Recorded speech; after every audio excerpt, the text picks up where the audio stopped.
Hello hello collector గారు, good afternoon అండి. బాగున్నారా అండి? ఏం లేదండి, కొన్ని ఏరియాస్ లో కొన్ని కనీసం మంచినీళ్లు రావట్లేదని చెప్తున్నారండి. అమలాపురంలో ఉన్నాం మేము, వార్డ్ నంబర్ 29 ఫర్ ఎగ్జాంపుల్. మామిడి కుదురు అనే మండలంలో కూడా కొన్ని గ్రామాలకు మంచినీళ్లు రావటం లేదంటున్నారు. మీరు ఒకసారి రివ్యూ పెట్టి, మంచినీళ్లు బేసిక్ నెసెసిటీ కాబట్టి మీరు ఒకసారి రివ్యూ పెట్టి ఎక్కడెక్కడ రావట్లేదో మీరే కొంచెం ఇంట్రెస్ట్ చూపి ఇది పరిష్కరించాలండి. Sure, ma'am. Sure, ma'am. Definitely, ma'am. We'll take care.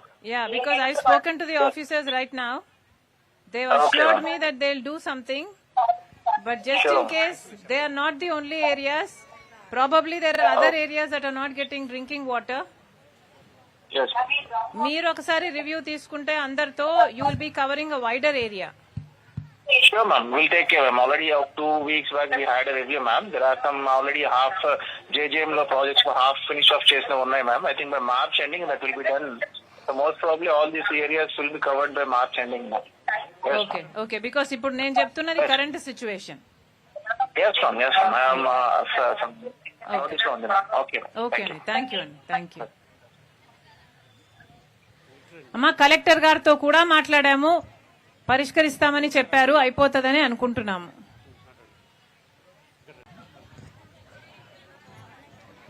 నమస్తేనండి madam గారు, ధన్యవాదాలు. మేము ఇల్లు కట్టుకున్నామండి, జగన్ కోయంలో ఇల్లు కట్టుకున్నామండి. మీటర్కి పెట్టుకుంటే మీటర్ పెట్టుకో చేత లేదండి. నాకు సంవత్సరం అయ్యిందండి, మళ్ళీ మార్చి నెల 28కి మళ్ళీ సంవత్సరం అయిపోయిందండి మేడం గారు. నాకు మీటర్ చీకట్లో ఉంటున్నానండి, పిల్లల్ని వేసుకుని 2 ఆడపిల్లలండి. నాకు రెండు కుర్చీలు న్యాయం చెయ్యాలండి మేడం గారు. నాకు అర్థం కాలేదురా నీ సమస్య. సారీ. జగన్ కోనలో ఇల్లు వచ్చిందండి మేడం గారు. నాకు ఇల్లు కట్టుకున్నానండి, నేను పోస్ట్ కట్టుకున్నానండి. అక్కడ జగన్ కోనలో ఇల్లు కట్టుకుంటే మీటర్ పెట్టుకున్నానండి. సత్యమైన దాంట్లో 4000 కట్టించుకున్నారండి మేడం గారు. కట్టించుకుని కరెంట్ మీటర్ కోసం 4000 రూపీస్ పే చేశారండి మేడం. బట్ ఇప్పుడు కరెంట్ మీటర్ ఇవ్వలేదంట, కరెంట్ అనేది లేదంట మేడం. సో ఇంటికి కరెంట్ రావట్లేదు. నీది ఒక్కతే కాదు కదా, అంటే ఒక కాలనీ లాగా ఉంటదిగా మేడం గారు. బేస్మెంట్ వేసి ఆఫ్ చేసుకున్నారండి. అసలు కాలనీ పూర్తి అవ్వలేదు. పూర్తి అవ్వలేదండి మేడం గారు. అంటే అందుకే నీ ఒక్కదానికి లైన్ లాగడానికి లాగటం లేదు. అంటే జగన్ ప్రభుత్వంలో మారిపోయింది కదా. ఇదండి తెలుగుదేశం వచ్చేది. తెలుగుదేశం వస్తే ఎవడు పట్టించుకుంటాడో. జగన్ కోళ్ళలో మీ అన్నగారు ఏతారులే, నేను ఎటగారు పడుతున్నారండి మేడం గారు. మరి అడగపోయావా అన్నగారిని? నేను గట్టిగానే అడిగానండి, కలెక్టర్ ఆఫీస్ కాడ కూడా వెళ్ళానండి. నాకు న్యాయం చేయండి మేడం గారు. జగన్మోహన్ రెడ్డి చేసిన అన్యాయానికి ఎవరు న్యాయం చేయలేదు. ధన్యవాదాలండి మేడం గారు.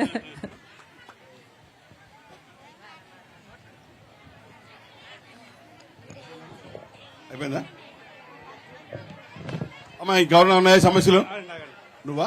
ఆయన మాట్లాడతారండి.